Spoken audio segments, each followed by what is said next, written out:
ധർമ്മസ്ഥല കേസിൽ എന്താണ് യഥാർത്ഥത്തിൽ സംഭവിക്കുന്നത്? നമ്മൾ പറയാറുണ്ട് സാധാരണ നിലയിൽ ഈ വാദി പ്രതിയാവുക എന്നത്. ഇവിടെ വാദി പ്രതിയായിരിക്കുന്നു. വിസിൽ ബ്ലോവറെ പോലീസ് അറസ്റ്റ് ചെയ്തിരിക്കുന്നു. ഇയാൾ തെറ്റായ വിവരങ്ങളാണ് നൽകിയിട്ടുള്ളത് എന്നതുകൊണ്ട് തന്നെയാണ് പ്രത്യേക അന്വേഷണ സംഘം ഈ കർണാടക സ്വദേശിയായ വിസിൽ ബ്ലോവർ ചിന്നയെ അറസ്റ്റ് ചെയ്തിട്ടുള്ളത്. എന്തായാലും ഇതുമായി ബന്ധപ്പെട്ടുകൊണ്ട് ഇപ്പോൾ നമ്മൾ ഇതുവരെ നമ്മൾ പറഞ്ഞുകൊണ്ടിരിക്കുന്നത് ദേശീയ മാധ്യമങ്ങൾ പറഞ്ഞതിൽ നിന്ന് റൂട്ട് മാറിയാണിപ്പോൾ ധർമ്മസ്ഥലയിലെ കേസുകൾ സഞ്ചരിക്കുന്നത്.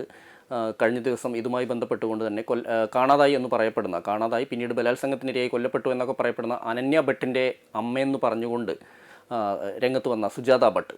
സുജാത ഭട്ട് ഇപ്പോൾ മൊഴി മാറ്റിയിരിക്കുന്നു. അവർ പറയുന്നു തനിക്ക് അങ്ങനെ ഒരു മകളില്ലെന്ന് പറയുന്നു. അതുപോലെ തന്നെ അവരുടെ ബന്ധുക്കളും അവർക്ക് അങ്ങനെ ഒരു മകളില്ലെന്ന് പറയുന്നു. എന്തിനു വേണ്ടിയാണ് അവർ ഇങ്ങനെ ഒരു വാദം ഉന്നയിച്ചത് എന്നുള്ള സംശയം നിലനിൽക്കുന്നുണ്ട്. കാരണം ഇതിൻ്റെ ഈ ഒരു അഭിഭാഷകരുടെ ഒരു കൂട്ടായ്മ, ഒരു ആക്ഷൻ കമ്മിറ്റിക്ക് വേണ്ടിയിട്ട്, ആക്ഷൻ കമ്മിറ്റിയിലെ ജയന്തും മറ്റു ഉൾപ്പെടെയുള്ള ആളുകൾ ചേർന്നുകൊണ്ട് തന്നെ നിർബന്ധിച്ച് ഭീഷണിപ്പെടുത്തിയാണ് ഇങ്ങനെ പറയിപ്പിച്ചത് എന്നവർ പറയുമ്പോൾ തന്നെ അതിൽ ദുരൂഹത നിലനിൽക്കുന്നുണ്ട്. കാരണം അവർ പറയുന്നതിനകത്ത് അവർക്ക് കുടുംബസ്വത്തായി കിട്ടിയിരിക്കുന്ന ഭൂമി അതുമായി ബന്ധപ്പെട്ടുകൊണ്ട് ഈ ധർമ്മസ്ഥല ക്ഷേത്രാധികാരികളുമായി ചില തർക്കം നിലനിന്നിരുന്നു. അതുകൊണ്ടാണ് താൻ ഇങ്ങനൊരു നുണ പറയാൻ തന്നെ പ്രേരിപ്പിച്ചത് എന്നൊക്കെ പറയുന്നുണ്ട്. പക്ഷേ ഇത് എത്രത്തോളം സത്യമാണെന്ന് കണ്ടെത്തേണ്ടതുണ്ട്. കാരണം അവർ ബാംഗ്ലൂരു സ്വദേശിയാണ്, അവിടെയാണ് അവർ താമസം. അവർ കൊൽക്കത്തയിൽ CBI ഓഫീസിൽ ജോലി ചെയ്തുകൊണ്ടിരിക്കുന്ന സമയത്താണ് മകളെ കാണാതായതെന്ന് പറയുന്നു. അവർക്ക് അങ്ങനെ ജോലി ഉണ്ടായിരുന്നോ എന്നതുൾപ്പെടെയുള്ള കാര്യങ്ങൾ അറിയേണ്ടതുണ്ട്. പക്ഷേ അവരെ പോലീസ് അറസ്റ്റ് ചെയ്യാനോ മറ്റോ തയ്യാറായിട്ടില്ല എന്നതും കൂടുതൽ ദുരൂഹത ഉയർത്തുന്നുണ്ട്. കാരണം ഇങ്ങനൊരു ഘട്ടത്തിൽ അവരെ വിളിപ്പിച്ച് ചോദ്യം ചെയ്യുക, പിന്നെ ഒരു സീനിയർ സിറ്റിസൺ എന്നുള്ള രീതിയിൽ അവർക്ക് ആ ഒരു പരിഗണന കൊടുക്കേണ്ടതുണ്ട്. എങ്കിൽ പോലും ഇങ്ങനെ നിർണായകമായ ഒരു മൊഴിമാറ്റം അല്ലെങ്കിൽ ഒരു മാധ്യമങ്ങൾ എന്ന് പറയാൻ കഴിയില്ല, അവിടുത്തെ ഒരു യൂട്യൂബ് ചാനൽ, അവിടുത്തെ ഒരു കർണാടകയിലുള്ള ഒരു ചാനലിനോടാണ് അവരിങ്ങനെ ഒരു പ്രതികരണം നടത്തിയിട്ടുള്ളത്. അതായത് തന്നെ ഇത്തരത്തിൽ പ്രേരിപ്പിക്കുകയായിരുന്നു ഈ കേസിൽ ഇങ്ങനെ മൊഴിമാറ്റാൻ. തനിക്ക് അനന്യ ഭട്ട് ഒരു മകളില്ല എന്നതുൾപ്പെടെയുള്ള കാര്യമാണ് പറയുന്നത്. നമുക്കറിയാം, കഴിഞ്ഞ കുറച്ച് കാലങ്ങളായി ഇവിടെ നടന്നുകൊണ്ടിരിക്കുന്ന സംഭവങ്ങൾ അറിയാം. ഈ പ്രദേശങ്ങളിലെ ആളുകളുടെ നിരവധി പ്രതികരണങ്ങൾ പുറത്തു വന്നതാണ്. ദേശീയ മാധ്യമങ്ങളും അതുപോലെ തന്നെ മറ്റുള്ള പ്രാദേശിക മാധ്യമങ്ങളും എല്ലാം തന്നെ വലിയ തോതിൽ തന്നെ ഇത് വാർത്തയാക്കിയത് നമ്മൾ കണ്ടതാണ്. അവിടെയുള്ള ആളുകളുടെ പ്രതികരണങ്ങൾ, അതായത് വർഷങ്ങളായി അവിടുത്തെ കമ്മ്യൂണിസ്റ്റ് പാർട്ടി ഇത്തരം നടക്കുന്ന ദുരൂഹ മരണത്തിനെതിരെ സമരം ചെയ്തുകൊണ്ടിരിക്കുന്നു. അവിടെ ഒരു മത്സരവുമായി ബന്ധപ്പെട്ടുകൊണ്ട്, തിരഞ്ഞെടുപ്പുമായി ബന്ധപ്പെട്ടുകൊണ്ട് അവിടുത്തെ ഒരു പാർട്ടി നേതാവിൻ്റെ മകളായ മലയാളിയായ പത്മലതയെ കാണാതാവുന്നു. അങ്ങനെ അതുപോലെ തന്നെ മറ്റുള്ള ആളുകളെ കാണാതാവുന്നു. മറ്റുള്ള ചില കുട്ടികളെ ദുരൂഹ സാഹചര്യത്തിൽ അവിടെ നിന്ന് കാണാതായ സംഭവങ്ങളെല്ലാം തന്നെ ഉണ്ടായിട്ടുണ്ട്. ഒപ്പം തന്നെ ഈ വിസിൽ ബ്ലോവർ പറയുന്ന അനുസരിച്ചാണ് 100-ലധികം ആളുകളെ താൻ ഇതുപോലെ തന്നെ സംസ്കരിച്ചിട്ടുണ്ട്. അതിൽ ബഹുഭൂരിഭാഗവും സ്ത്രീകളായിരുന്നു, അല്ലെങ്കിൽ ചെറിയ പെൺകുട്ടികളായിരുന്നു. അവർ ലൈംഗിക അതിക്രമത്തിന് ഇരയായിരുന്നു എന്നതുൾപ്പെടെയാണ്. എന്നാൽ അതൊന്നും തന്നെ ഇപ്പോൾ അതിൽ എത്രത്തോളം ശരിയുണ്ട് എന്നുള്ള ഒരു സംശയം കൂടി വിലപ്പെടുന്നുണ്ട്. പക്ഷേ ഒരു കാര്യം പറയാം, കാരണം അവിടെ കേന്ദ്രീകരിച്ച് ഇതെല്ലാം ഈ ദുരൂഹ മരണത്തിനെല്ലാം പിന്നിൽ പ്രവർത്തിക്കുന്ന ഒരു സംഘമുണ്ട്. അവർക്ക് രാഷ്ട്രീയ സ്വാധീനം സംസ്ഥാനത്തിലും കേന്ദ്രത്തിലും വലിയ സ്വാധീനമുള്ളവരാണ്. അവർക്ക് സ്വാധീനിക്കപ്പെടാനും ഉദ്യോഗസ്ഥരെ സ്വാധീനിക്കപ്പെടാനും നമ്മളെ ഭരണ സംവിധാനങ്ങളെ സ്വാധീനിക്കപ്പെടാനൊന്നും വലിയ ബുദ്ധിമുട്ടുള്ള കാര്യമല്ല. അതുകൊണ്ട് തന്നെ അങ്ങനെ അവർ സ്വാധീനിക്കപ്പെട്ടതിൻ്റെ ഒരു സംഭവമായി ഇതിനെ കാണാൻ പറ്റുമോ എന്നുള്ളതെല്ലാം തന്നെ ആ രീതിയിൽ ശാസ്ത്രീയമായ അന്വേഷണങ്ങൾ നടക്കേണ്ടതുണ്ട്. നമുക്ക് ആരെയും വിശ്വസിക്കാൻ പറ്റാത്തൊരു കാലം കൂടിയാണിത്. കാരണം നമുക്ക് ഇപ്പോൾ SIT സംസ്ഥാന സർക്കാർ, അവിടുത്തെ കർണാടക സർക്കാരാണ് പ്രത്യേക അന്വേഷണ സംഘത്തെ രൂപീകരിച്ചിട്ടുള്ളത്.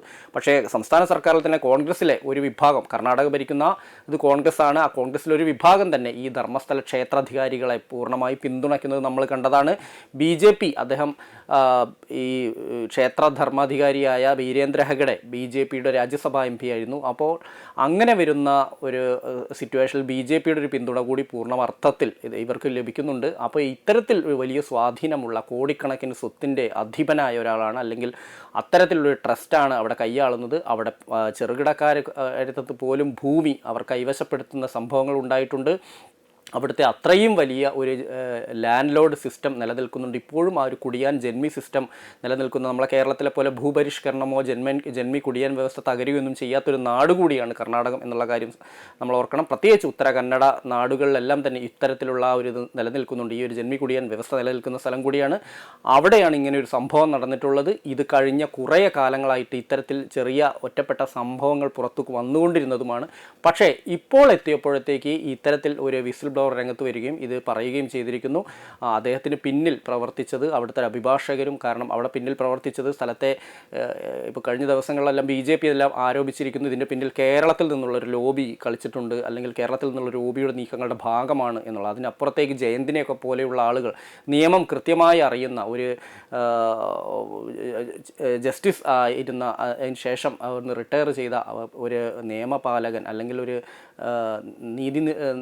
നിയമം മുന്നോട്ട് കൊണ്ടുപോകുന്ന ഒരു ആളെപ്പോലും ആൾ പോലും ഈ ഒരു സംവിധാനത്തിനകത്ത് അല്ലെങ്കിൽ ഈ ഒരു ആക്ഷൻ കമ്മിറ്റിക്കകത്ത് ജഡ്ജിയെ പോലുള്ള ആളുകൾ വരെ ഉണ്ടായിരുന്നു, റിട്ടയർ ചെയ്ത ജഡ്ജിയെ പോലുള്ള ആളുകൾ വരെ ഉണ്ടായിരുന്നു. അതുകൊണ്ട് തന്നെ ഇത് അത്തരത്തിൽ കൊണ്ടുവന്നതാണ്, അത്തരത്തിൽ ഉണ്ടാക്കിയതാണ് എന്ന് പറയാൻ കഴിയില്ല. എന്തായാലും 1995-നും 2014-നും ഇടയിൽ 17 സ്ഥലങ്ങളിൽ ധർമ്മസ്ഥലയിൽ അസ്ഥിക്കൂടങ്ങൾ താൻ കുഴിച്ചിട്ടുണ്ടെന്ന് പറഞ്ഞിട്ടുണ്ട്. ഇപ്പോൾ പ്രധാനമായും അറസ്റ്റ് ചെയ്യാൻ കാരണം ഒരു സ്ത്രീയുടേത്, ബലാത്സംഗത്തിനിരയായി കൊല്ലപ്പെട്ട സ്ത്രീയുടേതെന്ന് പറഞ്ഞുകൊണ്ട് കൊണ്ടുവന്ന അസ്ഥി, അതായത് ഈ വിസിൽ ബ്ലോവറായ ചിന്നയ്യൻ കൊണ്ടുവന്ന അസ്ഥി ഇതൊരു പുരുഷൻ്റേതാണെന്ന് ഫോറൻസിക് പരിശോധനയിലൂടെ വ്യക്തമായതാണ് യഥാർത്ഥത്തിൽ ഈ ഒരു അറസ്റ്റിന് കാരണം എന്നാണ് പറയാൻ. എന്തായാലും അറസ്റ്റ് ചെയ്ത കോടതി ഇയാളെ ഈ വിസിൽ ബ്ലോവറായ ചിന്നയ്യെ വീണ്ടും SITയുടെ കസ്റ്റഡിയിൽ വിട്ടിട്ടുണ്ട്. കൂടുതൽ ചോദ്യം ചെയ്യലുകൾക്ക് വേണ്ടിയിട്ട് ഇവരെ കസ്റ്റഡിയിലെടുത്തു എന്നുള്ളതാണ് നമുക്ക് അറിയാൻ കഴിയുന്നത്. എന്തായാലും നമുക്കറിയാം SITയുടെ അന്വേഷണം എല്ലാം മുന്നോട്ട് പോയിക്കൊണ്ടിരുന്നതാണ്. അതിനുശേഷമാണ് ഈ സംഭവങ്ങളെല്ലാം ഉണ്ടാകുന്നത്. ആരെങ്കിലും ഈ കേസ് ഈ അട്ടിമറിക്കാൻ അല്ലെങ്കിൽ തനിക്ക് അനുകൂലമാക്കാൻ ഏതെങ്കിലും ലോബി ഇതിനകത്ത് കളിച്ചോ എന്നുള്ളത് കൂടി നമ്മൾ അന്വേഷിക്കപ്പെടേണ്ടത്. അത് അന്വേഷിക്കുമോ എന്നുള്ളത് കണ്ടറിയണം. കാരണം ഇത്രത്തോളം സ്വാധീനമുള്ളതാണ്. വിസിൽ ബ്ലോവറെ അറസ്റ്റ് ചെയ്യാനൊന്നും അവർക്ക് വലിയൊരു ബുദ്ധിമുട്ടുള്ള കാര്യമല്ല. ഇങ്ങനെ ഇതിൽ കാണാതായവരും മറ്റു ആളുകളും കൃത്യമായി തന്നെ ഇനി അവർക്ക് മുമ്പിലുള്ളത് കോടതി മാത്രമാണ്. കർണാടക ഹൈക്കോടതിയാണെങ്കിലും സുപ്രീം കോടതിയാണെങ്കിലും അതിനുള്ള നിയമസഹായമാണ് അവർക്ക് ലഭിക്കേണ്ടത്. കാണാതായ അതല്ല ഇതിൻ്റെ എല്ലാം പിന്നിൽ ഇതെല്ലാം വ്യാജമാണെങ്കിൽ ആ വിസിൽ ബ്ലോവർ അല്ലെങ്കിൽ അയാളെ സഹായിച്ചവരുമായ ആളുകളുണ്ടാവും, അവർക്കെതിരെ കർശനമായ നടപടി ഉണ്ടാവേണ്ടതുണ്ട്. എന്തായാലും ധർമ്മസ്ഥലയിലെ ദുരൂഹത അത്ര പെട്ടെന്നൊന്നും നീങ്ങില്ല. ധർമ്മസ്ഥലയിലെ കുഴിമാടങ്ങൾ ഇപ്പോഴും സ്പന്ദിക്കുന്നുണ്ട് എന്നുള്ള കാര്യത്തിൽ നമുക്ക് ആർക്കും സംശയമില്ല. അതിൻ്റെ പിന്നിൽ ആരാണ്, എന്താണ് ഇതിൻ്റെ ഒരു മോട്ടിവേഷൻ അല്ലെങ്കിൽ എന്താണ് ഇതിൻ്റെ ഒരു ഇൻറ്റൻഷൻ എന്നുള്ള കാര്യങ്ങളെല്ലാം തന്നെ നമ്മൾ പുറത്തു വരേണ്ടതുണ്ട്. ഇപ്പോൾ നടന്നിരിക്കുന്നത് എന്തായാലും നമുക്കത് ഈ കേസിൻ്റെ ഒരു സ്വഭാവം തന്നെ മാറിയിരിക്കുന്നു. വലിയ ട്വിസ്റ്റ് ഉണ്ടായിരിക്കുന്നു, വാദി പ്രതിയായിരിക്കുന്നു, അല്ലെങ്കിൽ പറഞ്ഞ മൊഴി മാറ്റുന്നു. ഇങ്ങനെ പെട്ടെന്ന് കാര്യങ്ങൾ നടക്കുന്നു. ഇതിന് പിന്നിൽ ആരെങ്കിലും ഇത്തരത്തിൽ നീക്കണം. നമുക്കറിയാം കേരളത്തിലെ പ്രമാദമായ ഐസ്ക്രീം പാർലർ കേസിൽ ഉൾപ്പെടെ മൊഴി മാറ്റിയത് നമ്മൾ കണ്ടതാണ്. ഇരകൾ വരെ മൊഴി മാറ്റിയത് നമ്മൾ കണ്ടതാണ്. കേരളത്തിലെ ആണെങ്കിലും കേരളത്തിന് പുറത്താണെങ്കിലും പ്രധാനമായ കേസുകളിലെല്ലാം മൊഴി മാറ്റുകയും പിന്നീട് ഈ പറഞ്ഞിരിക്കുന്ന പ്രതിക്ക് അനുകൂലമായി നീങ്ങുന്നത് നമ്മൾ കണ്ടതാണ്. പ്രതിയെ രക്ഷപ്പെടുത്താൻ വേണ്ടി അല്ലെങ്കിൽ കോടതിയിൽ നിന്ന് രക്ഷപ്പെടുത്താൻ വേണ്ടി നമ്മുടെ നിയമപാലകർ അല്ലെങ്കിൽ ജഡ്ജിമാർ ഉൾപ്പെടെ ഉള്ള ആളുകൾ കോഴ വാങ്ങുന്ന ദൃശ്യങ്ങൾ മാധ്യമങ്ങളിലൂടെ വരുന്നൊരു കാലം കൂടിയാണിത്. അതുകൊണ്ട് തന്നെ ധർമ്മസ്ഥല അത്തരത്തിലുള്ള ഒരു അട്ടിമറിയാണെന്നുള്ള സംശയം എന്തായാലും ഉണ്ട്, എല്ലാവർക്കും ഉണ്ട്. എന്തായാലും സത്യം പുറത്തു വരട്ടെ എന്ന് തന്നെ നമുക്ക് പറയാം. സത്യം പുറത്തു വരേണ്ടതുണ്ട്. കാരണം ധർമ്മസ്ഥലയിൽ നിന്ന് വരുന്ന വാർത്തകൾ അത്രത്തോളം നല്ലതല്ല. ഇതിലേതെങ്കിലും രീതിയിൽ അട്ടിമറി നടന്നിട്ടുണ്ടോ എന്നുള്ളത് പുറത്തു കൊണ്ടുവരാൻ കഴിവുള്ള ശേഷിയുള്ള ഒരു രാഷ്ട്രീയ നേതൃത്വം മുന്നോട്ട് വരണം എന്ന് തന്നെയാണ് ഈ ഘട്ടത്തിൽ പറയാനുള്ളത്.